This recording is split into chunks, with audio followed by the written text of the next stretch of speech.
Hello and welcome to Board Game Gumbo. Today we're unboxing the Lost Ruins of Arnak from Czech Games Edition. This is a game for 1 to 4 players that plays in 30 minutes per player, so up to 120 minutes. This game has a little bit of several different elements. There's a worker placement element, as well as some deck building. Let's see, we've got some extra bags here. Here are our pieces. So there's a couple different resources in the game. One of them is these little tablet pieces, which are really cool. I've never seen anything quite like that, or at least that specific in a board game before. So we've also got these pieces here. There's 2 types. So there's spears, and again, they're in these, I don't know if this is acrylic or plastic or what, but very cool looking pieces. And then we have these gems here, which are really cool. We got a bag of workers. So every player is going to have 2 archaeologist workers, which you can send out to the different locations on the board. And then they're also going to have these 2 pieces, which are going to have stickers on them. This one is a magnifying glass, and this one is a journal, and they follow a path of their own on the game board. Let's see, some more bags, catalog. So here are the player aids. So it explains everything you do on your turn, the different options. You're going to take actions. So essentially the way this game works is each player is going to take an action around the board until all players have passed. So there can be different rounds where players will have a different number of actions. You're going to play a total of 5 rounds before the end of the game. So the things you can do on your turn: you can dig at a site, you can discover a new site, you can overcome guardians, buy an item, buy an artifact, play a card, research, or pass. You also have free actions, which you can take at any point, even during a main action, and then set up for the next round. Just basically a little cheat sheet to tell you what everything in the game means and how the round structure works.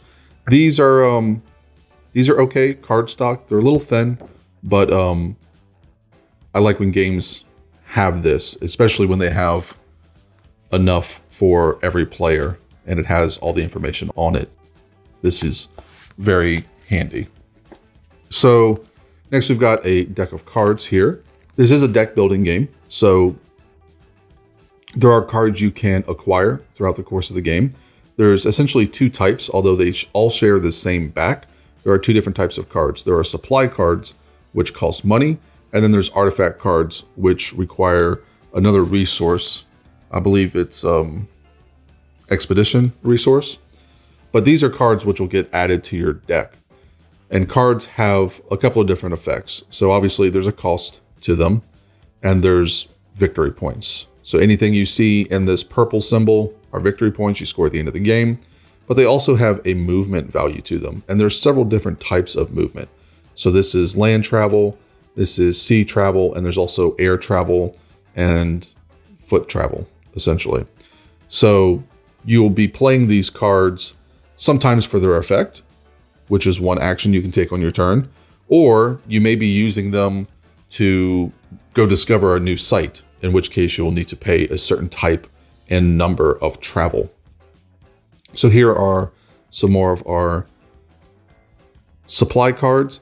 If you ever see a lightning bolt, that means it's a bonus action, which means that when I'm taking my turn, I could play this. Now I could play it for the movement to facilitate me going to a dig site, but I can also just play it at any time for these 2 compass resources. That is a resource in the game. So more of these supply cards. And then here are our artifact cards. So you'll see more clearly when we get to the game board, but essentially you start with 1 artifact card and I believe 4 or 5 supply cards. And then as the rounds progress, you discover more artifacts. You're discovering more of the temples, so there's more artifacts to buy. So there may be 3 artifacts to buy from and 3 supplies at a certain number, at a certain round of the game. But artifacts work the same way, except that you buy them with this compass resource you see here, as opposed to buying them with money. They still give you victory points. They still have some type of movement effect to them, which you'll see in the top left. Top right is just to tell you that they're artifact cards instead of supply cards. But again, you can use these for movement. You can use them for their main effect. And if they have lightning bolts on them, you can use them as bonus actions. But I'm not seeing any lightning bolts here. But those are your artifact cards. Then you have your starting cards, which are based on your player color. So the red player will start with these 4 cards, as well as 2 fear cards, which are in the back of the deck. Everybody's starting deck is the same 6 cards, 2 compass cards and 2 money cards, again with the specific movement on the top. Same for every player. And then you have the fear cards. And the fear cards, every player starts with 2. You can gain more throughout the course of the game. They're a negative victory point if they're still in your deck at the end of the game. And they give you foot movement. So they're kind of like dead cards, except they do have movement on them. So they're not completely useless. Here we get to our rule book, which is very large, just height-wise. But I love the look of it, that the fact that it looks like a journal, I think is really cool. Definitely goes with the archaeology theme. It's explaining all our components. This is a very big board, as you'll see when we get to it. Here are the different actions you can take on your turn. So digging at a site, discovering a new site, overcoming guardians, and so on. I really like the components of this game. They're very well thought out. Gives you an explanation of final scoring here. Also, the board is double-sided, which we'll see when we get to it. But the back side of the board, called the Snake Temple, actually has a few different rules, which I think is really nice. I mean, it's not only do they give you a second board, but they also give you slight variations. And then here are all our solo rules. So if you're interested in the solo mode, which I won't really talk about, mostly because I'm not much of a solo board gamer. And then an appendix just with rules clarifications for different cards. And then on the back, a little cheat sheet, basically a reprint of what each player will have, but in a little more detail, which is always helpful. Here's our stickers, so we can get to stickering. That'll be fun. All right, here's our game board. So yeah, this isn't going to be the entirety of the board, but you can see already. I mean, I have a big table, and this is going to take up a lot of space. So there's a lot going on here. You can see at the top here, let's show you the top half of it. This is basically just a spot for cards to go. So you've got your supply cards here. That's where the deck of them will go. Your deck of artifact cards. And then basically your market. As you progress in the game, you'll have this little token here. Ta-da. Which will start there. And basically this is tracking your rounds, but it's also determining which of these supply spots are for supply cards and which are for artifact cards. So on round 1, there will be an artifact card here, and the rest of these will be supply cards.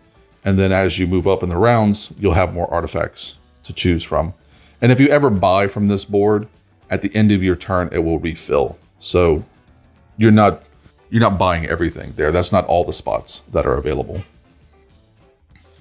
Also show you these expeditions up here. So these, you won't start with these expeditions. You'll start with some at the bottom of the board, but you can see that going and essentially one of the actions you can take is exploring a new dig site. And that's what this action is. By spending 6 of these compass tokens and using this movement, you can go explore these dig sites. And you typically want to do that, one, because there's idols here, and idols are points, but also because the locations that you'll reveal will have the best stuff on them, essentially. So you see it's broken up into 3 spots.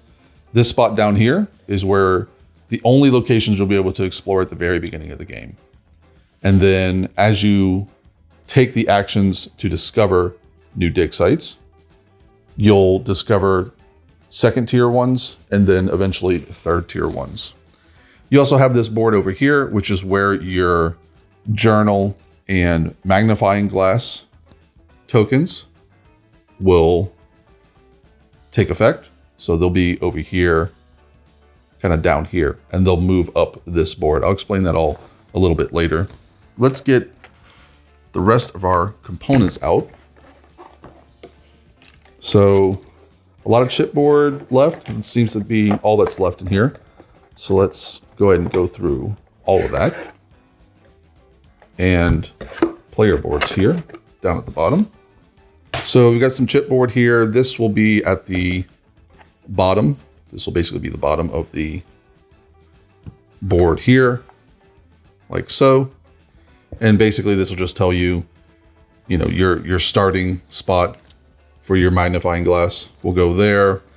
This is where your assistants, there'll be assistants here that you can gain. And this is just be places where you'll put the resources. Finally, stacks to keep the dig sites, either tier 1 or tier 2 dig sites, and also the guardian animals, which pop out anytime you explore a new location. And then on the other side, no spot for resources. So this may be the solo side, I'm not certain. Back to here, we've got some pieces here. So whenever you play with less than 4 players, you're gonna block off some spaces. And that's all these little whirlpool tokens are for. Each one denotes a specific space at the start, those tier 1 locations, and you'll essentially block off some of them. We've got some pieces here, which I believe are, these must be for the solo mode because I'm not familiar with them. And then we got some pieces here. So here are some of our guardian animals.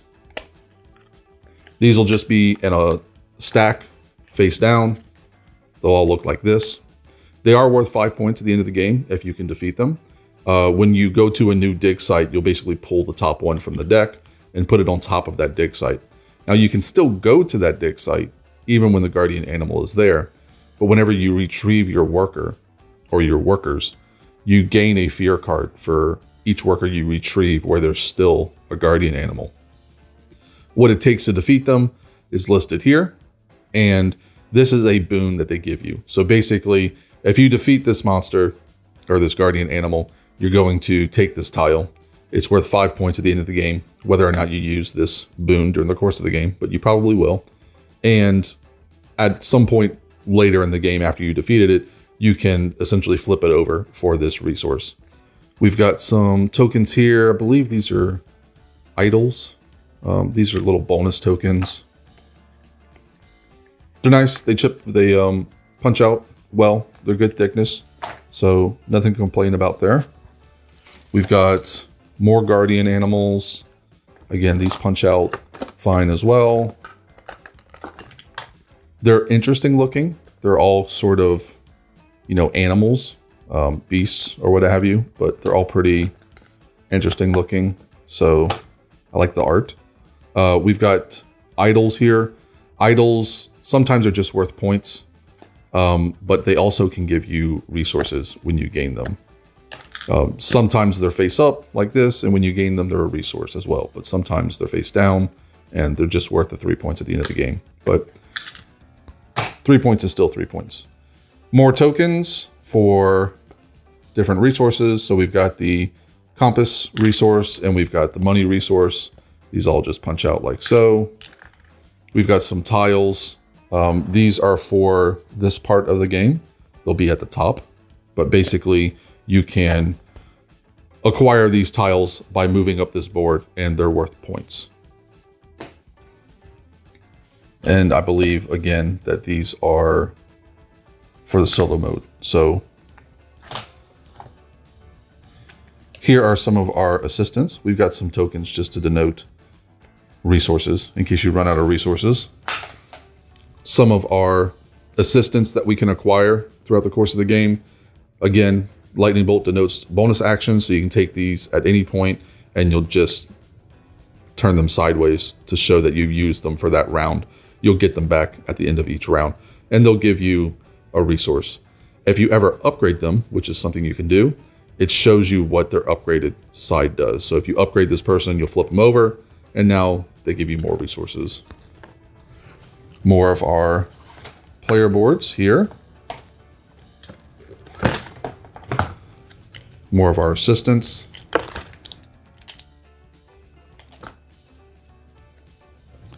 These are more tokens for, again, the exploration mode. I believe this is the first player token. We've got some fear tokens. These, I believe, only get used if you're doing the serpent temple, the kind of quote-unquote advanced temple. And then we've got our actual dig sites. So these are the dig sites that you'll eventually uncover throughout the course of the game. When you go to a dig site, you're going to have to pay a certain amount of travel resources, but then this is what you'll get. So you'll get either 2 compass resources, or you can get a supply card without paying its cost if you go to this location. And the cool thing is that obviously when you discover a dig site, you're going to have to put a guardian animal on it. And the guardian animal just fits over it like so. It doesn't cover up this because you can still go to the location. But now you can try to defeat this guardian animal. And if you don't, when you take your person back, you're going to get a fear card. So these tiles are really nice. They're nice, big, chunky tiles. I like the artwork. The iconography is obvious. So all of that looks really good. So let's go ahead and take a look at our player boards and then also kind of what we're doing, right? So essentially you're trying to score the most points. The more points you score, the better an archaeologist you are. And at the end of the game, the person with the most points is going to win. At the start of the game, you're kind of limited to these starting locations. And to go there, you're going to have to pay a certain amount of movement, which is fine because you have those starting cards, and those starting cards have movement on them. Not only will you have the fear cards, which have movement, but you also have your starting cards, which have boat and land travel. And anytime you're using movement, you can use it for the lesser type. So you can use these types of movement for walking, and you can use the pilot movement, which is kind of the top tier movement. So this, for instance, you can use that symbol for any one of these 3 symbols. But you're going to be going to these locations. And when you go to those locations, they're going to give you resources, right? 2 money, 2 compasses, 2 tablets, 1 spear, which typically is what you use to fight off guardian animals. And this one allows you to, I believe, discard a card to get a jewel. So those will be your starting locations. And then as you gain more resources, more compasses, you can go out and explore new locations. And exploring new locations requires you to spend that movement type. So either land movement here or sea movement here, and you'll draw a tile. And the tiles are differentiated by the symbol on the back. So you're looking for this tile, you're just going to draw one of these randomly, and that's going to be the location that you just discovered. Now that's a location that all players can go to, except there's this guardian animal that's now on top of it. And as I've already mentioned, you can still go to the location, even with the animal there. Just when you leave, you're going to have to take a fear card and put it in your discard pile. Or you can defeat the guardian animal as one of your actions by paying whatever resources are here and gaining this tile to use this bonus action whenever you choose to. Whether you use it or not, it's still worth 5 points at the end of the game. It works the same way with the second tier of dig sites at the very top.